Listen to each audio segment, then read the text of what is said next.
అసాధారణము. ఒకానొకప్పుడు ఉపమన్యువు అని మహాభారతంలో తల్లి దగ్గరికి వెళ్ళి, అమ్మా అమ్మ పిల్లలందరూ పాలు తాగుతున్నారు, నాకు పాలు ఇయ్యి అన్నాడు. పాపం ఆవిడ పేదరాలు, పిండి కలిపి నీళ్ళు ఇచ్చింది. ఆయన నీళ్లు తాగుతున్నాడు పిల్లల్లోకి వెళ్ళి. పిల్లలందరూ గేలి చేశారు, అవి పాలు కావు, పిండి నీళ్లు మీ అమ్మ ఎక్కడి నుంచి ఇస్తుందిరా, మీ తండ్రి ఇప్పుడు లేడు కదా ఇక్కడ అన్నాడు.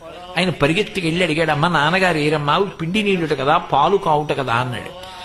ఆవిడంది విసిగిపోయి, తండ్రి లేకపోవడం ఏమిట్రా, శంకరుడు నీ తండ్రి. ఏరమ్మా అన్నాడు. తపించు కనపడతాడు.